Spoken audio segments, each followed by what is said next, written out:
काढून घ्यायचे आणि थोडेसे पंख्याखाली हवेला ठेवायचे, कारण त्याच्यामध्ये ओलसर असतात बघा मिरच्या पिशवीमध्ये असल्यामुळं.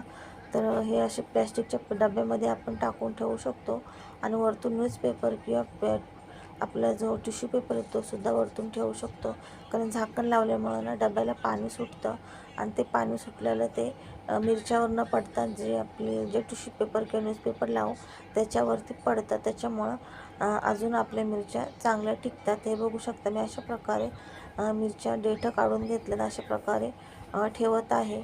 कशी वाटली ही टिप्स तुम्हाला ते पण मला नक्की कमेंटमध्ये सांगा. नक्की फॉलो करा. मी प्रत्येक गोष्ट थोडी थोडीच करून दाखवलेली आहे. तर इथून पुढं आपली पुढची टिप्स अशी आहे, अद्रक. तर अद्रक पण बघा भरपूर वेळेस आपल्याला पावसाळ्यामध्ये चायसाठी आपल्याला चाय चांगला लागतो पावसाळ्यामध्ये अद्रकचा. तर आपण स्टोर करून कसं ठेवायचं, सोलून वगैरे पण तुम्ही